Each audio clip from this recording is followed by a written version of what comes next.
السلام عليكم ورحمة الله تعالى وبركاته. walaalyaal kusoo dhawaada channelka Ruun kaas oo maanta soo dhigay video cusub oo ku saabsan waxyaalaha aan jecla inaan sameeyo inta aan akhriska bilaabin.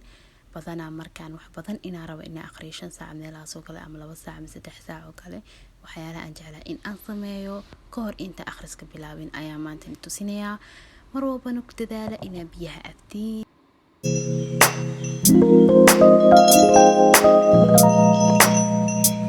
waxay maraysaa saacada 2:28 daqiiqo.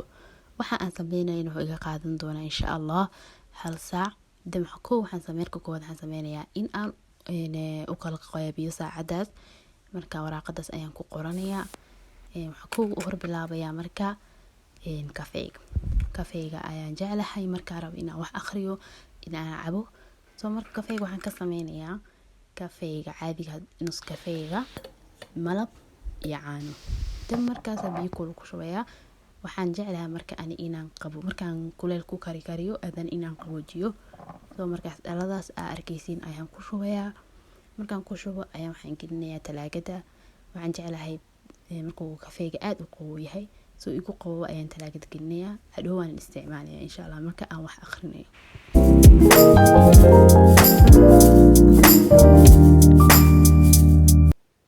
qaybta labaad oo inaan sameeyo aalamiito ayaa waxay iga qaadanaysaa ilaa 20 daqiiqo. dan video hal ayaan ka raadinayaa internetka ama YouTube-ka. dan markaas ayaan la sameynayaa.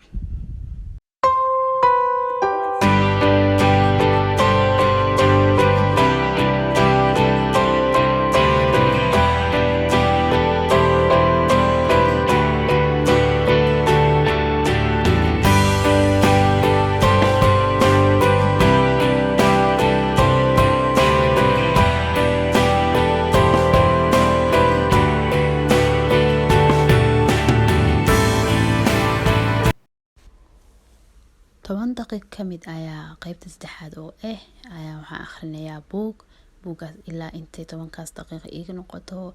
hadda marka aan waxaan akhriyay 9 page meelahaas 10 daqiiqo ku akhriyay. buugaas oo aan bilaabay shalay toole maanta waa maalinta labaad aan akhrinayo. dabcan buug akhriska waa arin aad u faa'iido leh. idinkana waxaan leeyahay akhriskiina badsada waa iga talo. buuga akhriskiisa markaan dhameeyo waxaan sameynayaa in aan soo qabisto. maxaa yeelay qof markuu aalamiiteeyo laazim inuu soo qabistaa. dan aalamiitada markaa dhameysid maaha in aad isla markii aad soo qabisataa. maxaa yeelay caafimaad ahaan ma fiicno. ani ugu yaraan waxaan qaataa in aan sugo aan yara nasto ilaa 20 daqiiqo. markaa nasanaysid maaha inaad iska fadhisid. sa arkaysiin baa aniga 20 daqiiqo iga dhimneed saacada. 10 daqiiqana waxaan ku akhristay buugaas. 10 daqiiqana waxaan isku diyaariyay in aan ku soo qabisto maaskigaas aan marsaday dan iyo wixii kale loo baahan yahay.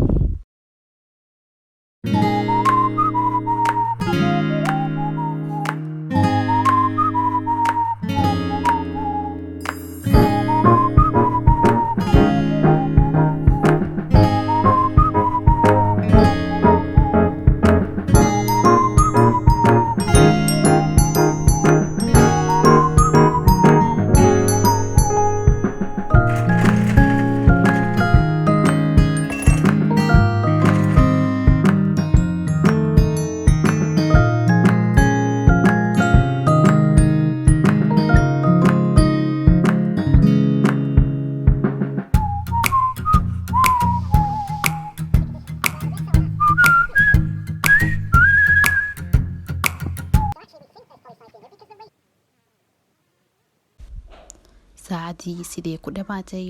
dan waxaan bilaabay in aan akhriskii bilaabo. laga yaabo inay waqti 3 saacadood 2 saacadood ilaa adiga ugu badnaan 5 saacadood. kafeegaygana kamaan soo tagin. waxaan rajeynayaa daawasho wacan. waxaan leeyahay ilaa halkan hadda soo gaarteen ha ilaawina in aad subscribe aad saartaan channelka. haddii aad ka heshina aad like saartid. haddii aad awoodidna in aad la share garaysid asxaabtaada. waxaan leeyahay aad u mahadsantihiin. daawasho wacan. waa inoo video kale insha Allah iyo is arag dambo qurxoon. waxaan leeyahay mac salaama.